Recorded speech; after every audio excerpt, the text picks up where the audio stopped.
In this video, we will look at the socio-economic conditions that are prevailing in the Midwell India.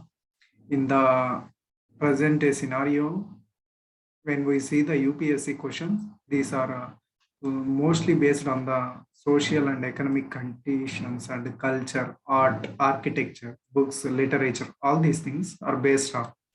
Thus, we will not much more go into the political affairs of the Midwell India. We only look at the social and economic affairs of that period.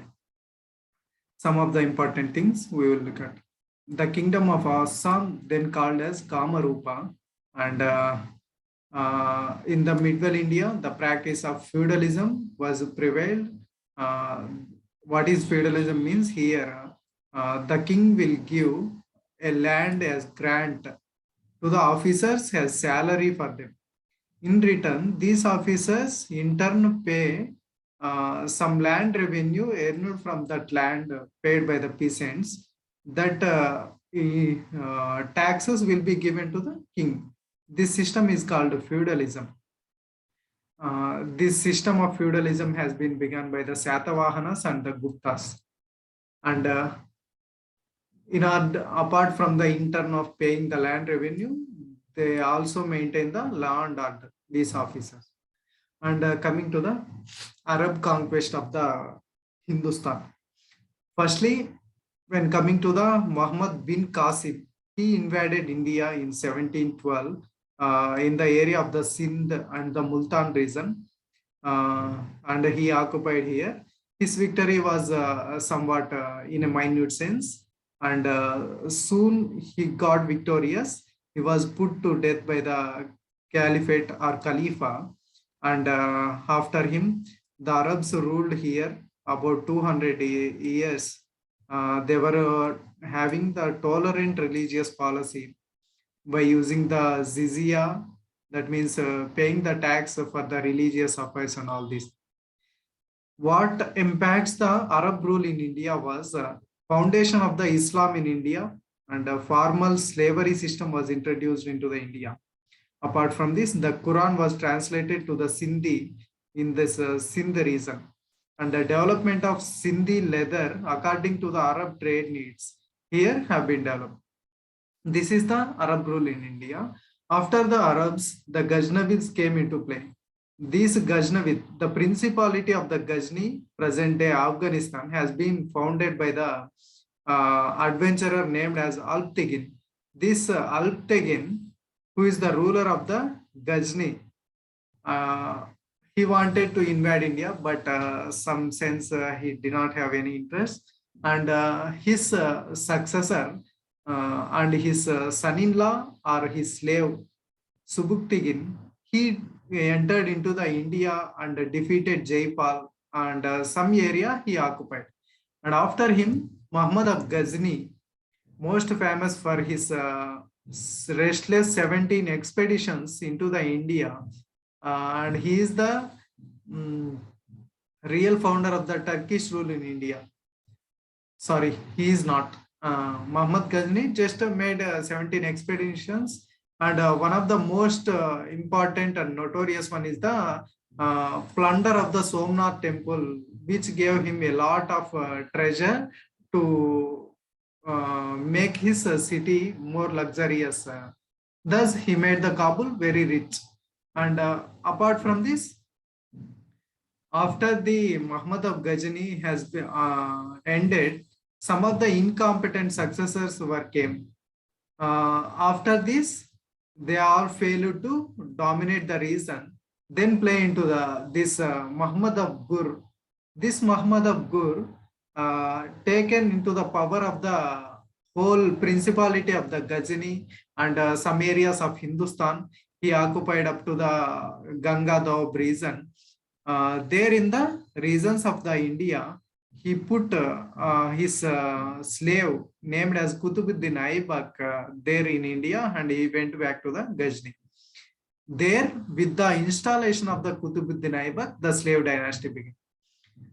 We'll see one by one ruler what the socio-economic condition prevailed in the sultans province. Coming to the first one, Muhammad, we purely ignore this Ghaznavis. We will come from the Muhammad of the Gur. There only some of the important socio-economic conditions began. Muhammad of Gur, he is a great conqueror and occupied Kabul and Ghazni areas in 1173. And he also occupied in Multan and Sindh provinces in 1175. And he wanted to establish his handhold in the whole Hindustan area. By this, then Rajput kings, with the formation of the confederacy under the Prithviraj III Chauhan, they fight against the Muhammad of the Gur to stop him entering into the Hindustan. In this way, in the first battle of Terrain, Prithviraj Chauhan defeated the Muhammad of Gur badly and sent him back to the Ghazni in 1191. And again, Muhammad of Gur came into the Hindustan in 1192. And in the second battle of the Terrain, he got the Prithviraj III Chauhan defeated and taken him away and executed there. Thus, the Hindustan rulers has been subjugated here. The Muhammad of Gur came the dominant ruler. And he put his slave named as Kutubuddin Aibak in the Hindustan. And this Kutubuddin Aibak, apart from the Sindh, Multan, all these regions, he also occupied Delhi, Meerut, Ranthambore, and Koil, all these regions in 1193. And when we see the cultural and literature, art, architecture in the this slave dynasty or in the this medieval era Rajputana, there is a development of the regional languages in this 11th to 12th or 13th century area. The Gujarati has been originated from the Gujar Aparabramsa in the 12th century, and the origin of the Hindi language has been seen here. And a important Hindi literature named as Prithviraj Raso has been written by the Chand Badzais. This Chand Badzais, Prithviraj Raso, was important in developing the Hindi literature essence created here. And Kashmiri language has been separated from the Aparabramsa patronage in the 10th century itself. Kashmiri developed from the Aparabramsa patronage separated here. Around the 11th century AD, Urdu also arose here. And Muhammad of Ghazni himself installed some poets in his court and developed some literature. For example, a poet named Firdausi, he wrote Shahnama, which is somewhat poetic in nature. And apart from this, Al-Biruni, a traveler, came to India. He wrote some of the accounts of Hindustan named as Takik-i-Hind. And some of the Sanskrit literature also flourished in this region only. For example, Bhoja, 11th century king, one of the great for his Sanskrit literature. This Bhoja is a Paramara ruler. And apart from this, some accounts include Somadeva's Kathasarita Sagara and Bilhana's Vikramanka Devacharita and Kalhana's Ratnangiri and Jayadeva's Gita Govindam are the famous Sanskrit literatures in this time. What are they? Somadeva's Kathasarita Sagara, Bilhana's Vikramanka Devacharita, Kalhana's Rajatarangiri, and Jayadeva's Gita Govindam. And apart from this, Umpati Dara's Diopara Prasasti is famous during the rule of the Vijayasena. And coming to the art and architecture, the temples, important temples, including the Khajuraho group of temples, has been built in the 10th to 11th century by the Chandelas of the Bundelkhand region. This Khajuraho group of temples has been dedicated to the Jaina, Shiva, and Vishnu shrines. And Chalukyas of Gujarat built some of the important Hindu and Jaina temples. For example, Hindu temples include Vimala, Tejapala, and Vistapala. And apart from this, Dilwara temple of the Jain temple has been situated in the Mount Abu of the Rajasthan. This also developed by the Chalukyas of Gujarat. And apart from this, Kriti Stamba of Ranakumbha has been written in, this Stamba has been built in the 12th century, belong to the Ranakumbha of the Rajputana. And Pala sculpture with its unique finish, fine finish structures gives stone a metallic appearance. And illustration of the manuscript on the palm leaves has been a style of Pala has been inspired from the Vajrayana Buddhism during this era. Some other important things during this era include some of the titles. Avanti Raja is a title belonging to the Jayasimha Siddharaja of the Chalukya Empire. Jayasimha Siddharaja having the title of Avanti Raja. Maybe he belonged to the kingdom of the Avanti. That's why the title Avanti Raja. And coming to the important socio-economic developments in the Sultanate of the Delhi. Still now we only covered about the Ghaznavis and Arabs and slave dynasty. Now coming to the real Sultanate of the Delhi. Sorry, we did not cover the slave empire till now. Here comes the slaves. Kutubuddin Aibak. He was the first Sultan of the Delhi. He is a slave brought by the Muhammad of the Gur, and he became the emperor after the death of the Muhammad of Gur. He built some of the important mosques, include the Quwwat-ud-Islam in Delhi and Arhai Dinka Janpara in the Agra. This is somewhat a resting house. And he began construction of the famous Qutub Minar in Delhi. And he has a title of Lak Bakshak. That means he is the giver of the lakhs. And after the death of the Kutubuddin Aibak, he proposed Razia Sultana, his daughter, as the Sultan. Apart from his, they are his sons who are somewhat incapable rulers. That's why he proposed Razia Sultana. Razia Sultana, after coming into the power, has been opposed by some of his nobles. Kutubuddin Aibak, he created some Chalisa, so-called a group of 40 members, 40 nobles has been created from the Turkmenistan region. These nobles control the important decisions.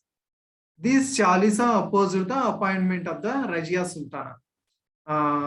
In the same way, some of the forces, political forces acted against his. She was killed in a meantime of small period.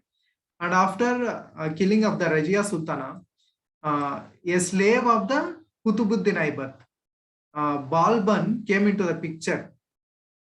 Some of the important things he introduced is Iranians' concept of divine right theory of the kingship. That means the king is ruling on behalf of the god. This is divine right theory of the kingship. He was introduced it in India. And he also introduced practice of Sizda. What is this Sizda means? Whenever the king came, the people has to touch his feet. That means somewhat like Pada Namaskara. This type of system has been introduced by this Ghiyasuddin Balban. And end of the influence of the Chahalgani or Chalisa, which was introduced by the Kutubuddin Aibak, ended here with the more power of the Balban. And ulemas, who were the religious masters, confined only to the religious affairs. All political things has been controlled by the Sultan now. And the creation of new department called Diwani-i-Arz for the military affairs. Remember this thing?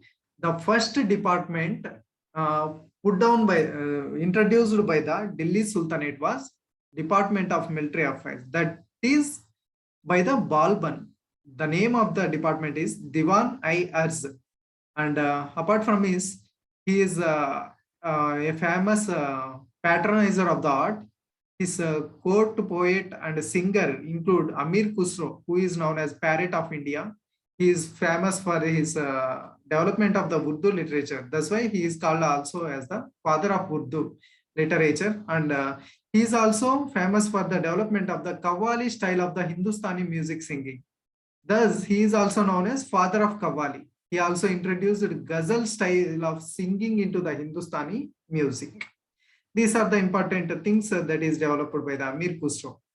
And Balban's grandson, after death of the Balban, his successor becomes incapable after his sons and all these things has been killed. Only his grandson has left. His grandson also has been brutally murdered by some of the political forces. After this, these Turkish nobles, the 40 members, has been elected Firoz Shah as the new Sultan. He is belonging to the Khalji tribe, for which the so-called Alauddin Khalji belongs.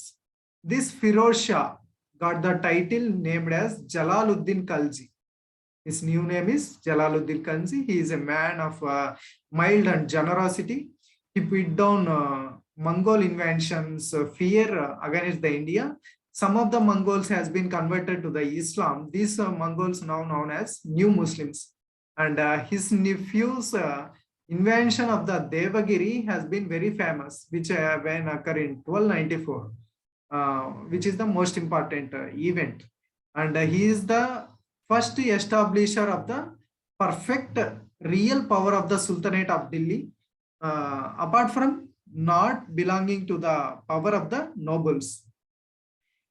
When we see the lineage of the Sultanate, firstly, from the Kutubuddin Aibak, the Kutubuddin Aibak somewhat controlled by the Muhammad of Gur, and then some Chalisa, that is 40 nobles of the Turkey, and apart from it, Razia Sultana, Balban, all Iltutmish, all under somewhat pressure of the this so-called Chalisa. Sorry, this Chalisa has not introduced by the Kutubuddin Aibak. This Kutubuddin Aibak is completely under the control of the Muhammad of the Gur. He only ruled for nearly 4 years, from 1206 to 1210 only. After his death, his son-in-law named as Iltutmish come into the power. He introduced some silver coins named as Tanka and copper coin named as Jetal. The first pure Arabic coinage has been began here, Tanka and Jetal. And he also introduced some style of Iktadari system and granted some Iktas to the officers. It is not based on the hereditary, only based on the officer style of civil administration. And he also introduced this Chalisa, College of 40, or Chahalgani, also known as Turkan-e-Chahalgani. He completed the Qutub Minar started by his uncle Kutubuddin Aibak. And after his death, Iltutmish death, his daughter Rajia Sultana came into the power. This is the lineage. And after the Balban's death, Firoz Shah came into the power. He is belonged to the Khilji tribe. There started the era of the Khaljis. Jalaluddin Khalji, also known as Firoz Shah, invention of Devagiri important, and Alauddin Khilji, who is the nephew of the Jalaluddin Khilji, killed his uncle and taken the power. After he came into the power, he attacked the some of the areas of Rajputana, and he taken away the Hindu Raja's wife named as Kamla Devi and married her. And he organized an efficient spy system there, and some of the important market regulations has been made. Some of the important reforms has been made, and he introduced 2 types of officers named as Divan-i Riyasat and Shalhana-i Mandi. These are the 2 officers who control the market regulations, and the open market called Sarai Adi has been introduced, and prototype ration cards has been issued here. A new department called Revenue Department introduced here. This Revenue Department is known as Divan-i Mustaq. What is the first department introduced? That is the Department of Military Affairs, Diwan-i-Ars by the Balban. Second department by the Alauddin Khilji. Here the strong ruler Balban introduced one department. Here the strong ruler Alauddin Khilji introduced another department named as Diwan-i-Mustaq. Two new taxes has been introduced by Alauddin Khilji, named as a grazing tax, also called as charai, and house tax named as gari. These two taxes has been introduced, and he also prohibited the consumption of wine in his kingdom. And soldiers has been divided into the three grades named as a foot soldier, 1 horse soldier, 2 horses soldier. The payments of these soldiers has been made in the cash by the introduction of some of the systems named as a dog. By using this dog, there is branding of horses has been done. Based on the branding of the horses, the soldier has been got paid. And the descriptive role of the soldiers has been introduced. This system is known as chahra. Based on their contribution to the army, they got some paid salaries. And adoption of principle of the land measurements for the revenue collection has been introduced by the Alauddin Khilji only. And he built Alai Darwaza and Siri Fort. Siri Fort located in the Delhi, Alai Darwaza near the Qutub Minar. And though he is a illiterate, surprisingly, Alauddin Khilji, apart from introduction of this type of efficient system of administration, efficient system of reforms, he is a illiterate, and he is a patron of art and architecture, and he has some of the court poets named as Amir Khusru, who are also prevalent in the court of the Balban here also, and Mirsan Dahlvi. These are the important literature poets in the court of the Alauddin Khilji. Apart from these Khiljis, after Alauddin Khilji, there is no successor, that much efficient successor is there. Thus came into the play Tughlaqs. The first Tughlaq, Ghiyasuddin Tughlaq. He built Tughlaqabad in Delhi. It is a strong fort, has been built by Ghiyasuddin Tughlaq. Remember this, Tughlaqabad has been built by the Ghiyasuddin Tughlaq. And after him, Muhammad bin Tughlaq. His original name is Junag Khan. He came into the power. He introduced most of the failed administrative reforms. He ordered compilation of revenue registry and expenditure of the provinces. And he increased taxation in the Ganga region, where the people already facing the effects of the famine. And he somewhat introduced scientific way of agricultural advancement, and he introduced a new department called as Diwani-i-Kohi. Here the important ruler in the Tughlaqs named Muhammad bin Tughlaq introduced another new department named as Diwan-i-Kohi, which is agriculture department. Till now, what was the department introduced? Balban introduced military department as, and Alauddin Khilji introduced a department of revenue, that is the Mustarak, and Kohi, that is agriculture, by the Muhammad bin Tughlaq. And he was cruel but generous, and so he is called as the mixture of the opposites. And he shifted capital from Delhi to the Devagiri, and he introduced token currency, which is said to be a utmost failure system. Token currency of the copper by replacing the gold and silver coins. And he spent a lot of wastage resources for the military expeditions, which went the economy into the wrong path.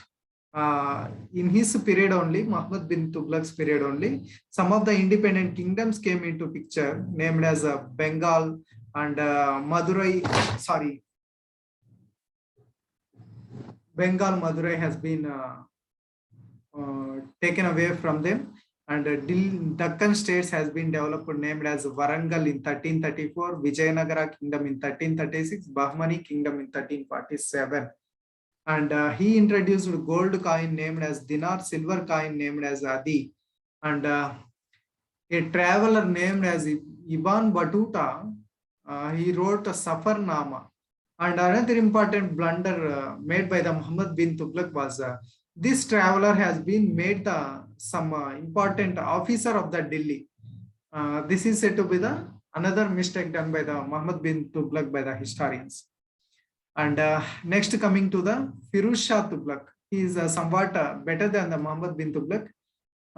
He is the cousin of the Muhammad bin Tughlaq. He is somewhat merciful and reduced taxations to the lines of the Quran. And he made some of the agriculture developments and irrigation developments. He mitigated the most severe criminal laws and also abolished some torture and mutilation from the punishments. He reintroduced a system of Jagir or land grants instead of cash salaries to the officers. This system of Jagir is also non-hereditary. He shifted capital again to the Delhi from the Devagiri. He built named as Firuzabad in the Delhi, his capital, and strictly imposed jizya, including against the Brahmins also. Surprisingly, this much generous man has been intolerant towards the Shia Muslims and the Hindus. He was religiously intolerant, most intolerant, and he destroyed so many things. And he only believed in the Sunni type of Muslim only. And our end of the Tughlaqs and rise of the Lodis.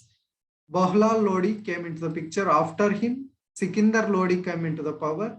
This Sikandar Lodi, he is the greatest emperor, and he demolished a famous Jwalamukhi temple in the Nagarkot region. And after him, Ibrahim Lodi came into the picture. This Ibrahim Lodi got killed by the so-called Babur. This is the so-called Delhi Sultanate, socio-economic affairs and somewhat political. That's all. Thank you.